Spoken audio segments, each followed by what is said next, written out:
who was the co-founder of Intel.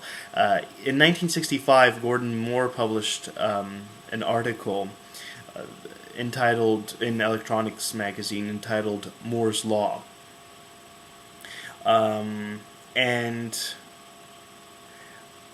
it read like so. I'm trying to find the quote. Oh, there it is.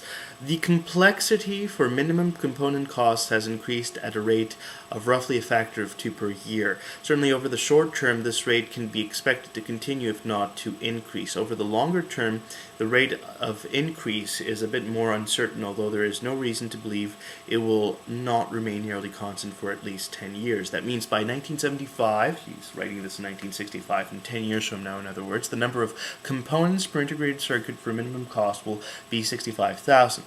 I believe that such a large circuit can be built in a single wafer, and he was absolutely right.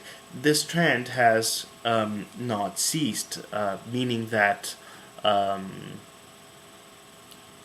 the number of transistors on an integrated circuit has doubled every 24 months since 1965.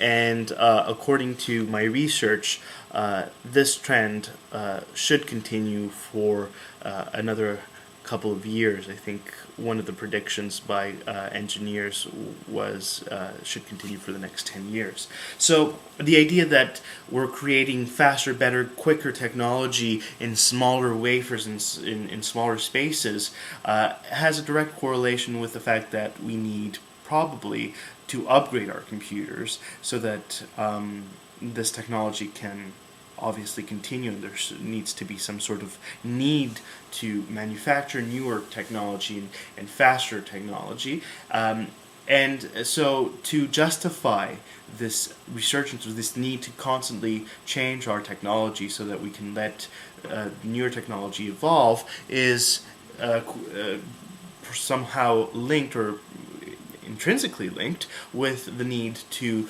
have word processors software that essentially does the same thing but needs more space, more capacity, more RAM, more CPU, etc., etc. Now, how does this relate back to new media, you may ask? Well, the idea of new media is that there's this incessant need to create something bigger, faster, better, and thus the idea of calling it new media. I propose, and this is with all the modesty and that I can possibly have, I propose that this not be called new media. I doubt that anybody will hear my plea here, but I think that a more appropriate term, and according to Gordon E. Moore's law, would be evolving media, because we are constantly evolving. And by giving it the title of new media, we are necessarily implying that it is better, and it isn't necessarily better.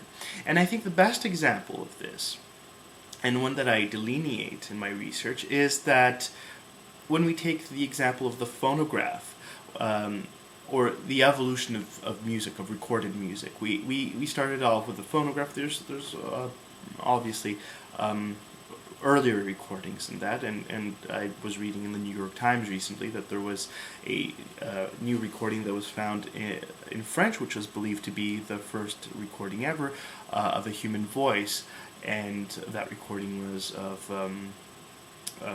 Frère Jacques, I think, if I'm not mistaken, recorded in French in France. And anyway, an interesting controversy about who first recorded sound, not being attributed anymore to Edison.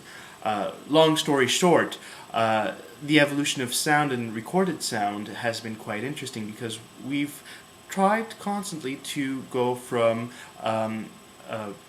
the initial recordings of phonographs to better quality recordings, and with every new technology, with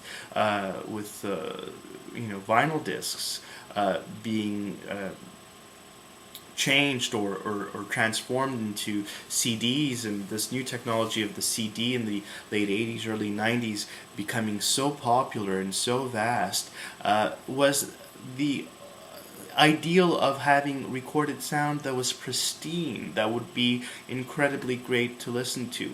And this idea that we went from CD players, and I remember this because I was working in radio at the time, we went from recorded CDs to, I remember this huge trend in DAT recorders, which were digital audio tapes, these extremely expensive machines. They cost $4,000 to purchase, which for a radio station is a substantial amount of money. Recorded sound at 48,000 kilohertz, which is something that was unheard of for radio. Now, this probably means nothing to many of you listening to this, but normal CD audio quality sound is 44,100 sample rate, which means that in extremely layman's terms, when you look at an audio wave, digitally,